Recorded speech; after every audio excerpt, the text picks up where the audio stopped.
ಅವ್ರೇನಾದ್ರೂ ಅಪ್ಪನ ಕಾಣಿಸಿದ್ರೆ ಇನ್ನೇನ್ ಕತೆ. ಮದ್ವೆಗ್ ಮುಂಚೆನೆ ಏನಿದೆಲ್ಲ ಅಂತ ಮದ್ವೆನೇ ಬೇಡ ಅನ್ಬಿಡ್ತಾರೆ.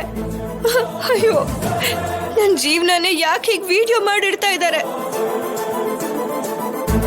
ಎಲ್ಲ ಸಮಸ್ಯೆಗಳು ತೀರ್ ಹೋಯ್ತು ಅಂತ, ಇನ್ನೇನ್ ಅವ್ರ ಜೊತೆ ನನ್ ಮದ್ವೆನೂ ಆಗೋಗುತ್ತೆ ಅಂತ ಖುಷಿಯಾಗಿದ್ರೆ ಮತ್ತೆ ಏನಿದು? ಏನೋ ನಡೀತಿದೆ. ಆದ್ಯ, ಮತ್ತೆ ನನಗೆ ಕೆಟ್ಟ ದಿನಗಳು ಬರ್ತಿದೆ ಅನ್ಸುತ್ತೆ. ನಾನಿದ್ದೀನಲ್ವಾ, ಏನೂ ಆಗಲ್ಲ, ನೀನೇನ್ ಹೆದ್ರು ಬೇಡ. ಅಷ್ಟಕ್ಕೂ ಆ ವಿಡಿಯೋನ ಯಾರು ಕಳ್ಸಿದ್ದಾರೆ?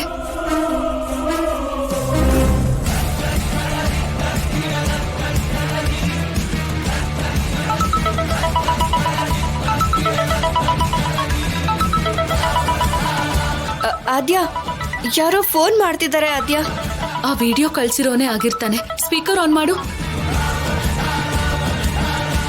ಹಲೋ. ಹಲೋ ರಾಜಲಕ್ಷ್ಮಿ, ಯಾರು? ನಾನು ನಿನ್ನ ಪ್ರೀತಿಯ ಪ್ರಶಾಂತ್. ಪ್ರಶಾಂತ? ಪ್ರಶಾಂತ್, ನೀನಾ? ಹೌದು, ನಾನೇ. ನೀನು ನನಗೆ ಯಾಕೆ ಫೋನ್ ಮಾಡಿದ್ಯಾ? ವಿಡಿಯೋ ಯಾರು ಕಳ್ಸಿದ್ದು ಅಂತ ಕನ್ಫ್ಯೂಸ್ ಆಗ್ತಿರ್ತೀಯ ಅಲ್ವಾ, ಕ್ಲಾರಿಟಿ ಕೊಡೋಣ ಅಂತ.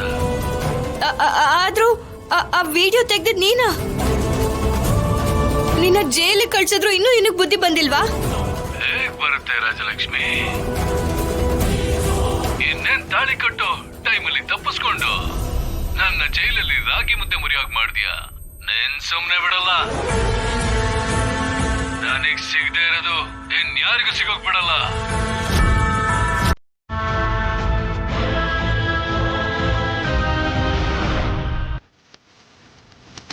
ಅವನ್ನ ನೀನ್ ಹೇಗ್ ಮದ್ವೆ ಆಗ್ತೀಯ ಅಂತ ನಾನು ನೋಡ್ತೀನಿ.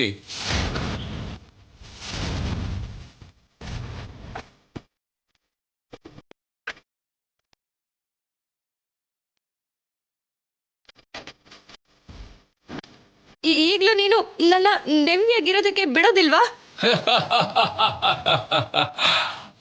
ಬಿಡೋದಿಲ್ಲ. ನನಗ್ ಸಿಗದೆ ಇರೋ ನೀನು ಯಾರಿಗೂ ಸಿಗೋಕ್ ಬಿಡೋದಿಲ್ಲ. ಆ ಶೌರ್ಯ ಜೊತೆ ನಿನ್ ಮದ್ವೆ ಖಂಡಿತ ಆಗೋಕ್ ಬಿಡಲ್ಲ. ಬೇಡ, ಅವ್ರನ್ನ ನನ್ನ ದೂರ ಮಾಡ್ಬೇಡ. ಅವ್ರಿಲ್ದೆ ಹೋದ್ರೆ ನಾನ್ ಬದುಕಿರೋದಿಲ್ಲ.